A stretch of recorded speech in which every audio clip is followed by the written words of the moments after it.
तराजू इंसाफ तोलता है, मुजरिम अगर न बोले तो जुर्म बोलता है। वेलकम टू द शो, मैं हूं फिजा सलीम और आप देख रहे हैं जुर्म बोलता है। देखिए आज की एपिसोड। मोहब्बत मिल गई मगर जिंदगी पुरखतर, कब खत्म होगा नफरतों का ये सफर। ताजा लहू दरीना दुश्मनी की नजर, जुर्म बोलता है मगर मंगनी वाले दिन उसे कोई और पसंद आ गया। रात की तारीकी में जुल्म अपने पंजे गाड़ता रहा। इसके अलावा देखिए और भी बहुत कुछ। मंगनी हो गई मगर उसी दिन दुल्हन को मंगेतर का दोस्त पसंद आ गया। एतमाद को ठेस पहुंचा दी अटक की इस कहानी का अंजाम खून की स्याही से लिखा गया।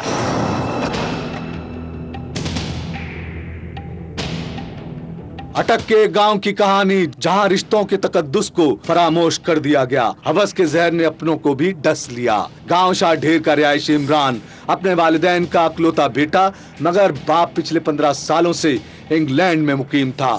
वो अपनी माँ के हमरा मामू के साथ रह रहा था। गांव शाह ढेर से 3 किलोमीटर दूर दूसरे गांव में इमरान की माँ ने उसके रिश्ते की बात चलाई। वो इकरा जैसी खूबसूरत लड़की को देखकर फौरन राजी हो गया। किसी जानने वाले ने इस रिश्ते का तस्करा किया था और अब बात आखिरी मराइल में पहुंच गई थी। मंगनी की तैयारियां की जाने लगी। माँ की मर्जी पर अपनी हर खुशी निछावर करने वाले इमरान को भला इस फैसले पर कैसे एतराज होता। और फिर वो दिन भी आ गया। इमरान के साथ उसका दोस्त फैसल शहजाद भी था, जो इमरान की पिकअप सुजुकी पर उसका ड्राइवर भी था। लेकिन दोनों में खूब बनती थी। यही वजह थी कि मंगनी की तकरीब में भी वो पेश था। इमरान कदरे कम गो, मगर फैसल चहक कर उसकी कमी भी पूरी कर रहा था। इकरा की सहेलियों ने उसके कान में आकर कोई बात की, जिसके बाद उसके चेहरे का बदला हुआ रंग बता रहा था जरूर कोई गड़बड़ है। ताहम मंगनी की ये तकरीब बड़ी शानदार थी। तकरीब खत्म हो गई मगर इमरान की जिंदगी में एक नया मोड़ आ गया। बज़ाहिर सब ठीक था, लेकिन एक अनदेखा खौफ एक बहुत बड़े तूफान को जन्म देने वाला था। मंगनी के बाद इमरान ने इकरा से फोन पर भी बात की। इमरान के साथ बैठा उसका दोस्त फैसल शहजाद भी भाभी से गपशप करने लगा। फैसल की खूब दोस्ती हो गई और बज़ाहिर जहाँ रिश्तों में इतना तकद्दुस हो वहाँ बात करने में भी कोई हर्ज नहीं। लेकिन मंगनी वाले दिन से फैसल के दिल में कोई और जज्बा सर उठा रहा था। इकरा भी इमरान से ज्यादा फैसल से बात करके खुशी महसूस करती। दूसरी तरफ उसकी सहेलियों ने भी उसके कान भरे थे कि इमरान के साथ तुम्हारी जोड़ी जचती नहीं। खैर इकरा के दिल में ये सारी बातें चलती रहीं। दूसरी तरफ फोन पर बात खत्म होने पर फैसल ने इकरा का नंबर नोट किया और फिर तो बातों के लंबे सिलसिले शुरू हो गए। एक तरफ शादी की तैयारी तो दूसरी तरफ इकरा फैसल की मोहब्बत में डूब गई। तो क्या इमरान दुल्हा बन सका या फिर बात कहीं और निकल गई, ये दिखाएंगे आपको, लेकिन एक शॉर्ट ब्रेक के बाद कहीं जाइएगा।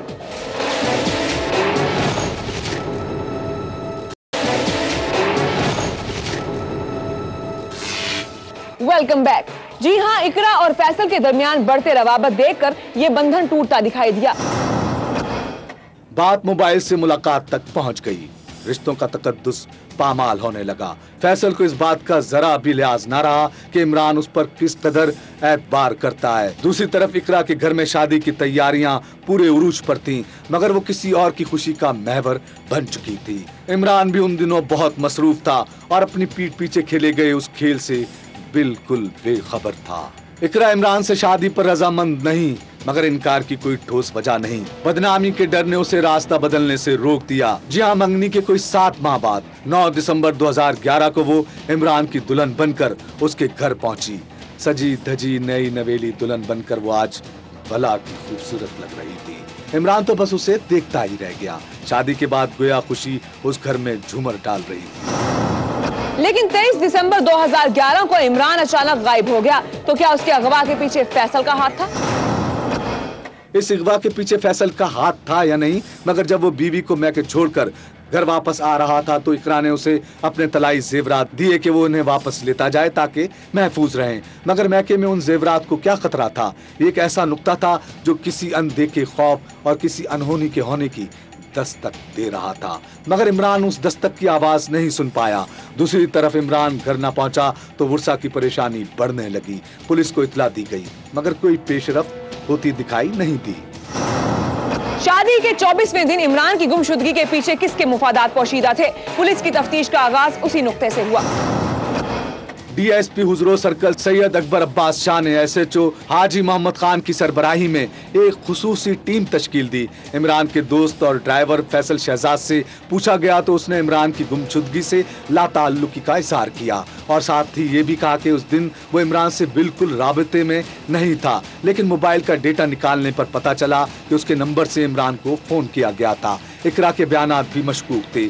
तफ्तीश के दौरान एक और किरदार सज्जाद अली भी सामने आया जो फैसल का दोस्त था। पुलिस ने सज्जाद पर हाथ डाला तो उसने तमाम राज उगल दिया। नई नवेली दुल्हन ने मुलजिमान को शौहर के कत्ल की पूरी कीमत अदा की, तो क्या इमरान कत्ल हो गया या फिर अभी कैद में था? जी हाँ, शादी के 24वें दिन इकरा ने शौहर को रास्ते से हटाने का फैसला किया था। पुलिस ने सज्जाद के बयान के बाद इकरा और फैसल को भी हिरासत में ले लिया, जिसके बाद दोनों ने भी इकरार जुर्म कर लिया। मंसूबे के मुताबिक इकरा ने फैसल और सज्जाद को शौहर के कत्ल के बदले तलाई जेवरात देने और फिर फैसल से शादी करने का वादा किया। 30 दिसंबर को इमरान बीवी को मैके छोड़कर आ रहा था तो उसे तलाई जेवरात देकर इकरा ने फैसल को कॉल की। मंसूबे के मुताबिक दोनों ने रास्ते में ही फैसल को अगवा करके कत्ल कर दिया और जेवरात भी हत्या लिए और लाश छुपा दी। मुलजिमान की निशानदेही पर इमरान की लाश बरामद की गई। उसके अलावा पुलिस ने मुलजिमान के कब्जे से वारदात में इस्तेमाल होने वाला असलहा और मकतूल इमरान से छीना गया सोना और गाड़ी भी बरामद कर ली। मकतूल का जनाजा उठा तो हर आंख अश्कबार थी। घर के अखलूते वारिस मकतूल मोहम्मद इमरान के उस नाहक कत्ल पर एक जानिब अवामी और समाजी हलकों ने शदीद गम और गुस्से का इजहार किया तो दूसरी जानिब इमरान के कत्ल के बाद वर्षा इंसाफ की राह देख रहे हैं, क्योंकि उन्हें तभी चैन आएगा जब मुलजिमान को तख्ता-ए-दार पर लटकाने का फैसला सुनाया जाएगा। मगर सवाल यह है, अगर इकरा को ये रिश्ता पसंद नहीं था तो उसके पास इनकार का हक था, मगर इमरान को मौत के घाट उतारने का इख्तियार उसे किसने दिया? जब खुद गर्जी और हवस की आंख दूसरों को अहमियत न दे और इंसान को अपने मफादात की खातिर कुचलने की रस्म शुरू हो जाए तो फिर जुर्म बोलता है। सरकार की गफलत या समाज की बेरहमी? गुजरात के एक गांव में एक ही दिन में 7 लाशें कैसे गिर गए? क्या महकमा